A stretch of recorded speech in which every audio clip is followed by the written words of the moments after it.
any addiction, regardless of how strong or weak it is, really comes down to the fact that you have there's a void in your life, an emotional void that you've not become aware of and you've not known how to fill. So then what you do is you find a vice, drugs, smoking, alcohol, whatever it is. Hello, gentlemen. Welcome to another episode of the Powerful Man Show.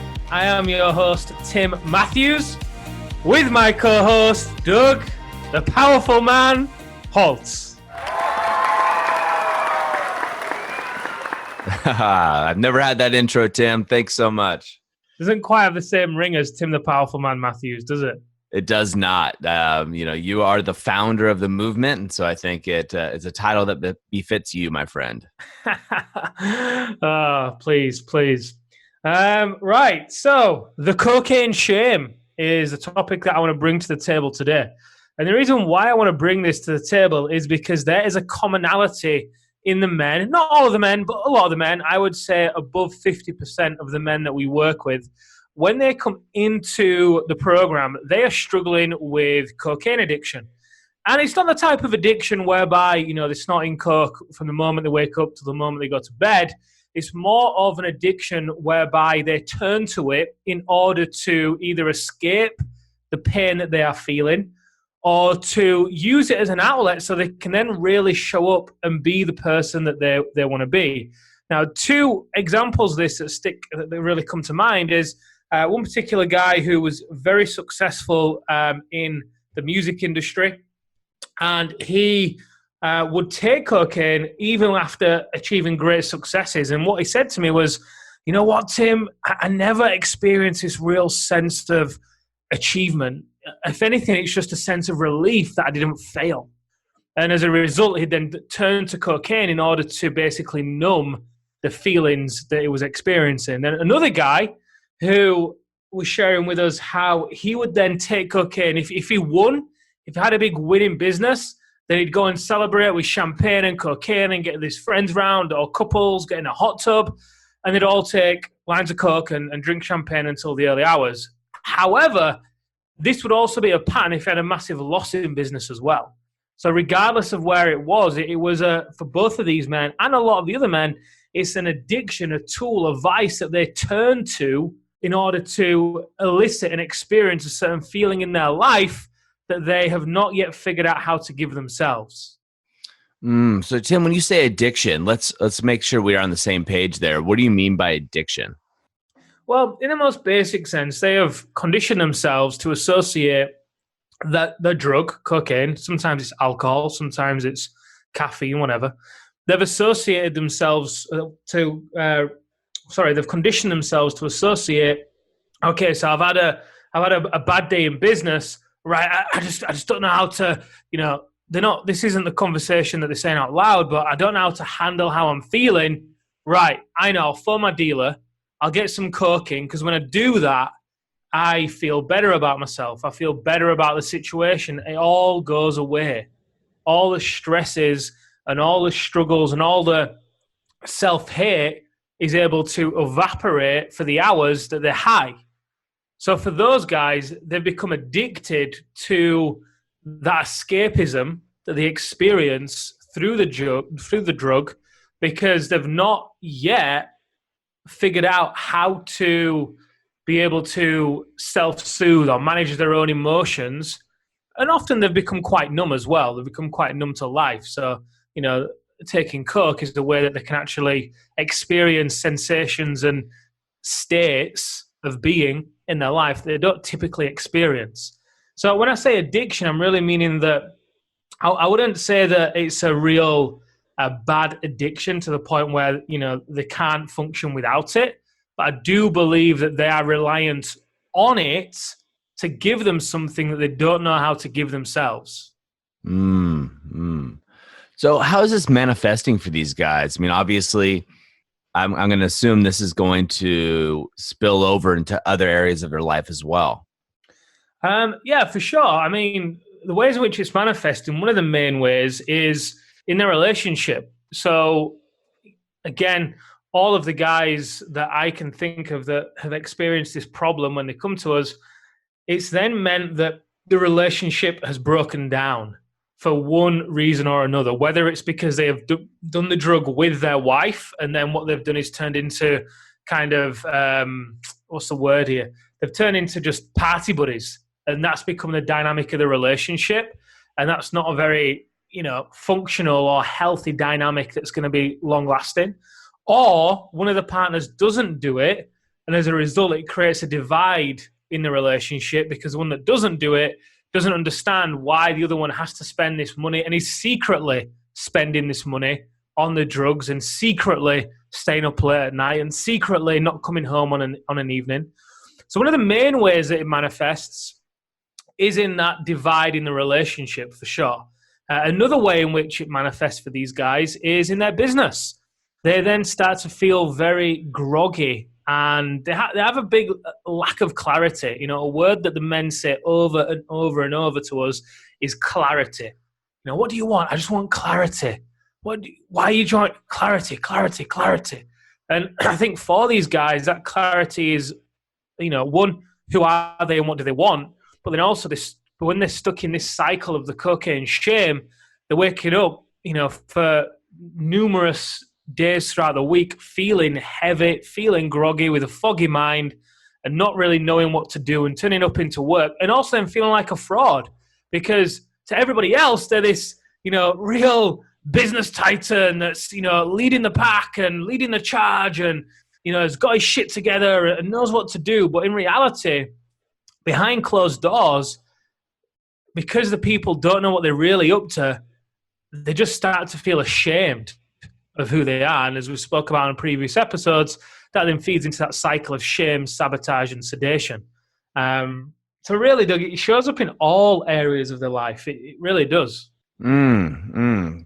Now, obviously, I know a couple of these men that we're talking about and that we're coming through.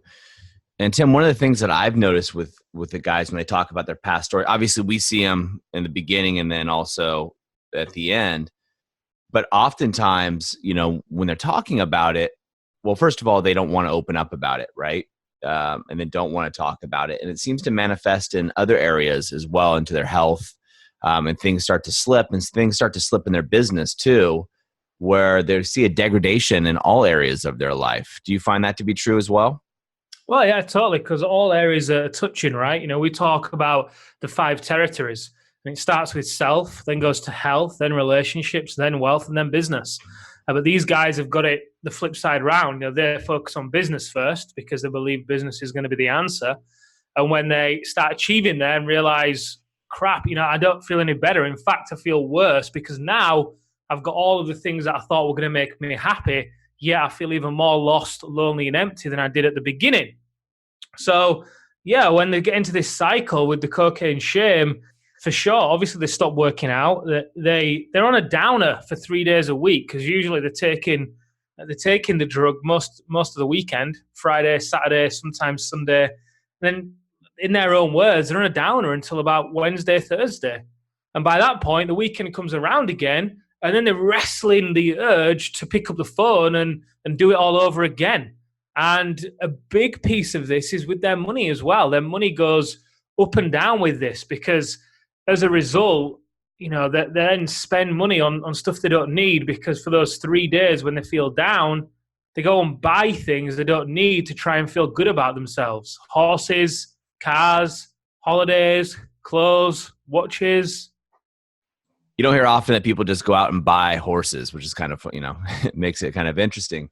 Well, what's the flip side of this, Tim? Let's talk about the other side that occurs for these men, and then we'll go back and talk about their journey. But I'm thinking of 2 guys in particular that you and I both know, but let's talk about the journey, the other side of the coin, right? What's happening for these guys now? Do you mean now, or do you mean the other side of the coin that they're trying to fill with the drug? What's going on for them now?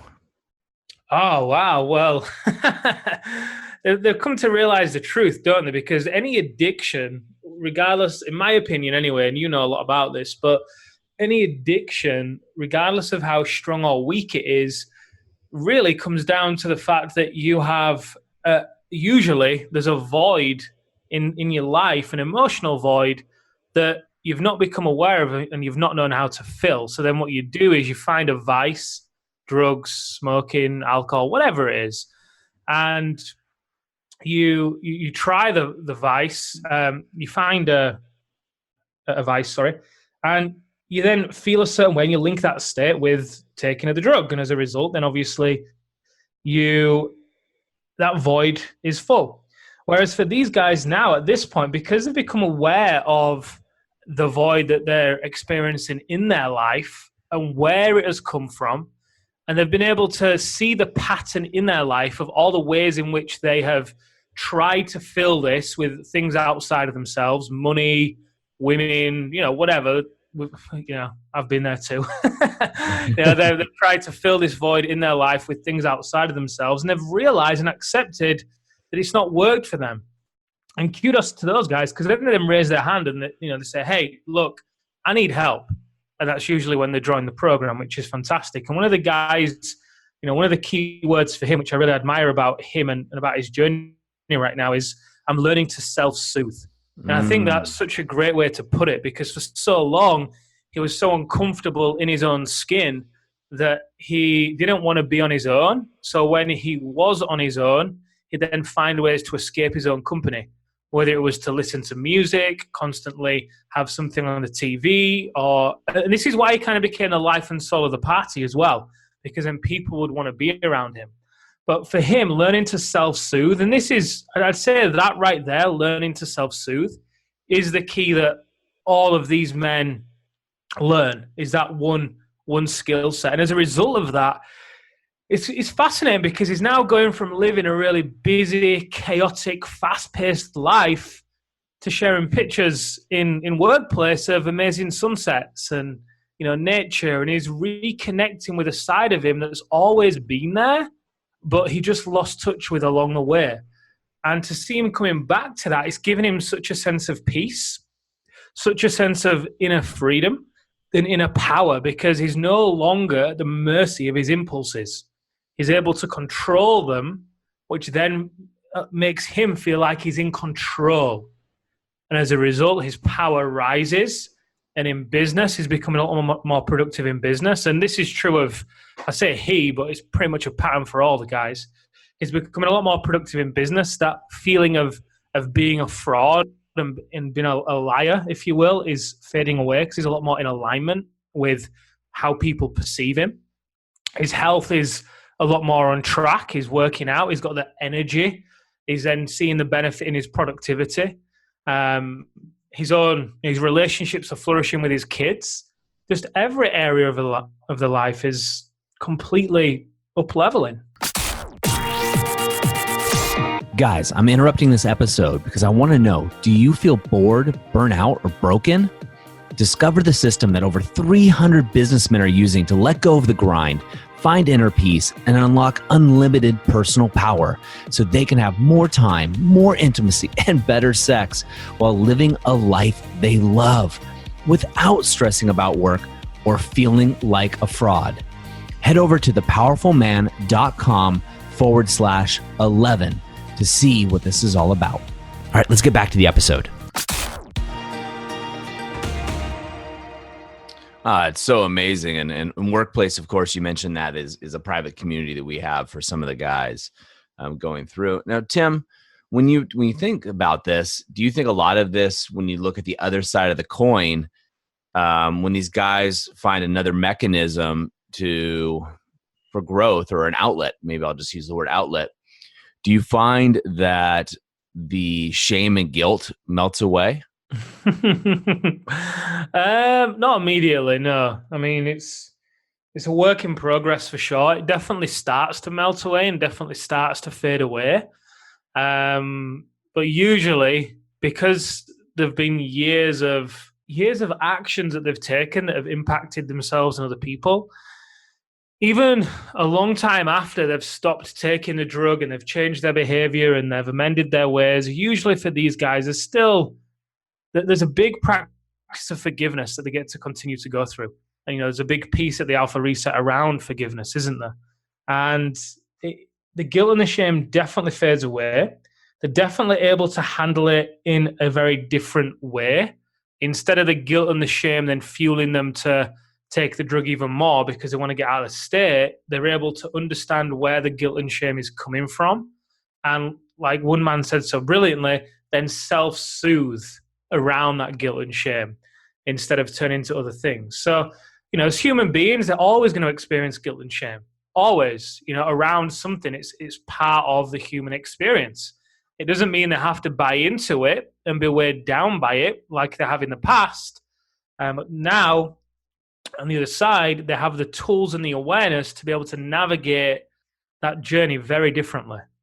That's so amazing, because when you think about guilt and shame, I know for men, well, at least myself too, that is definitely something that, rises up. The idea of feeling guilty of not spending enough time with your kids, not, getting enough work done, maybe not making enough money for your employees, whatever it may be. That's an easy prescription, which I'm sure can self-fill back into this addiction. Yeah, for sure. It's like the shame stacks, doesn't it? Where these guys used to be is that they'll experience some kind of shame. There'll usually be a trigger, won't there? Let's say, for example, they've had a loss in business.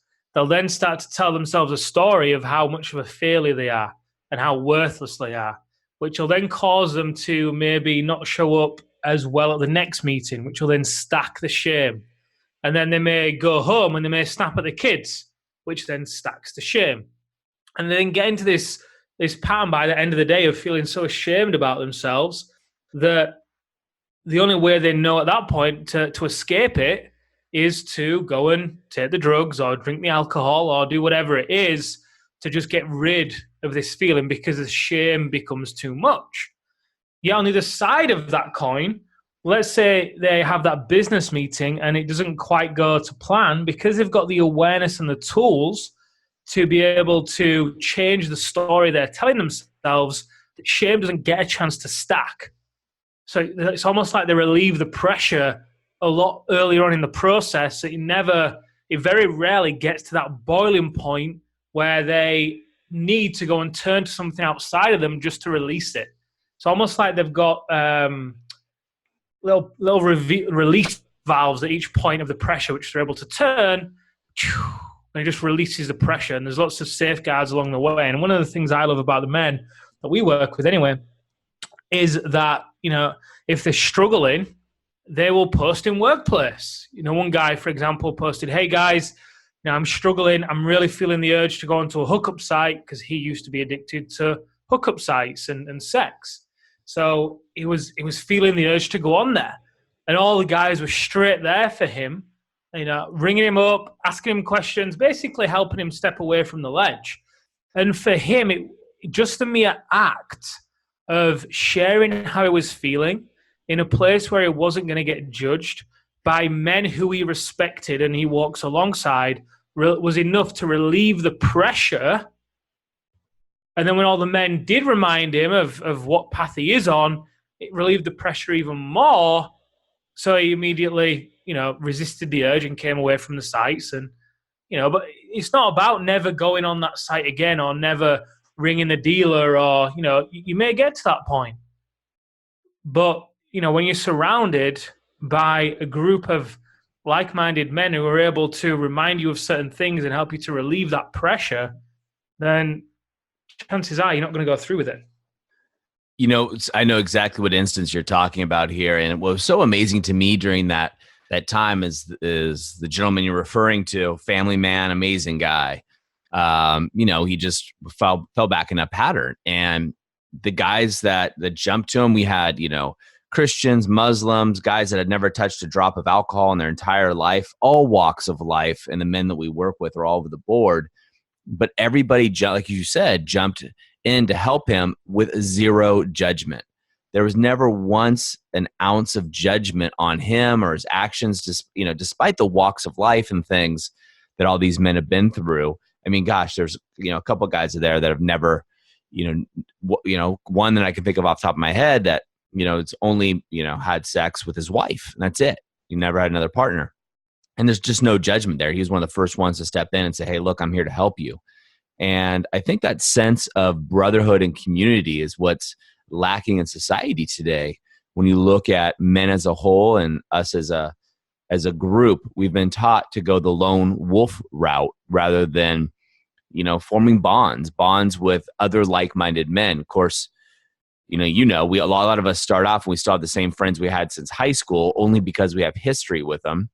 And, we go to the pub or the bar or wherever, and we end up telling stories that, I call them the remember when stories, where you're 40s, you're still talking about things you did in high school or in your early 20s, rather than up leveling with other men who are at your level, business owners, around the world.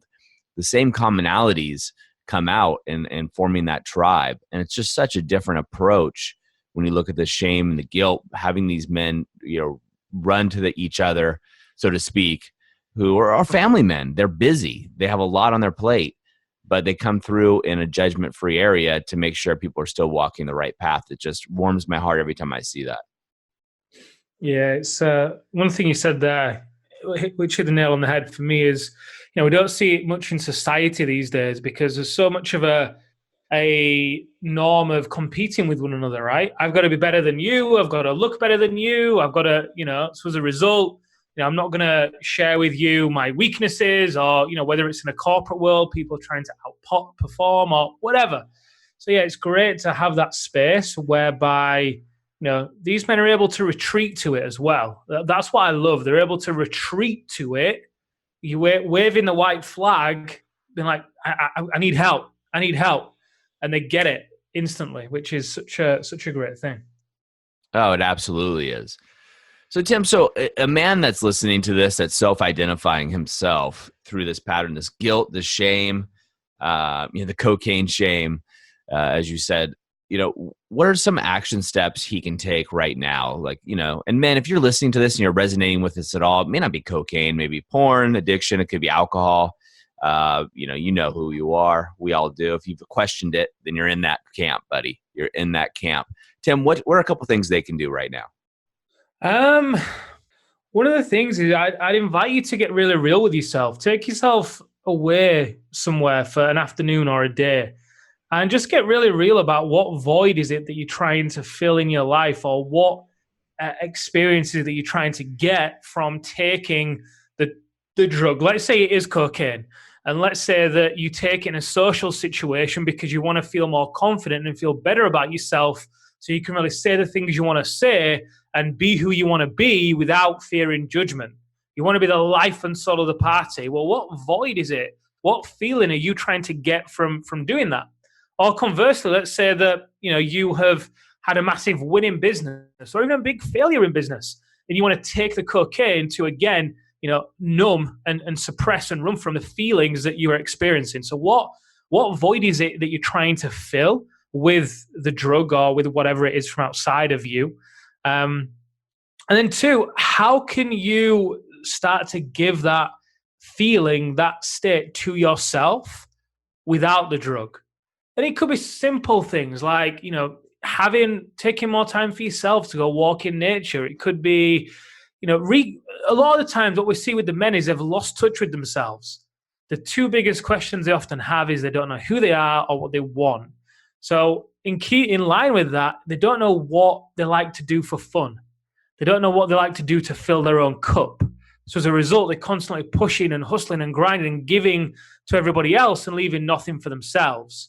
So I'd invite you that, if you've self-identified, first of all, like I say, to get clear on what the void is, and then start to look at what you can do to fill that void. Hobbies, languages, nature, travel, whatever it is, because the chances are when you are living a life you love, when you've found inner peace, and when you're living a life that you love, you're not going to crave the drugs or the things from outside of you, because you're going to be feeling so good about yourself that you're not going to want to change your state by taking something else. You're not going to want to or need to. That's what we often see in the men, and that's what I saw for myself too, and I know it to be true for many other men. I've seen it time and time again. I think it's also, we have to throw in that obligatory caveat. We're not drug and alcohol counselors, and we certainly don't play one on the internet.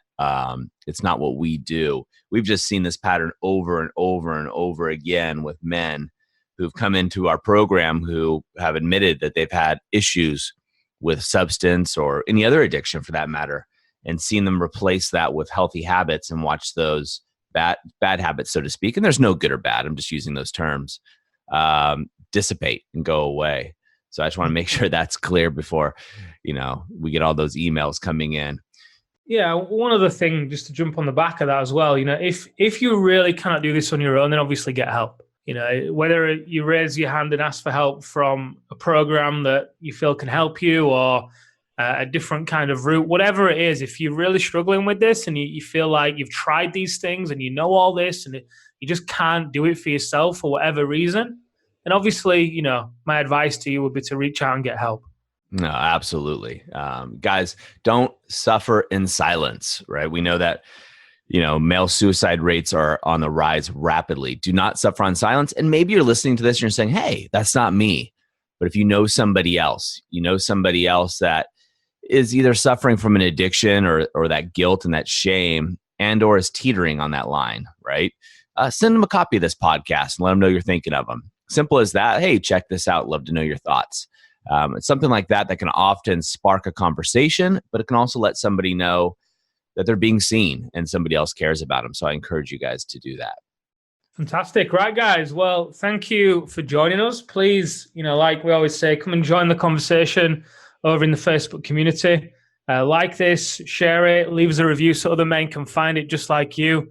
We're on a mission to help as many men as we can to, find inner peace and unlock that near unlimited power, personal power in their own life so they can be the best men they can be for the people they love. So, like I say, thank you for joining us, and we'll catch you next time.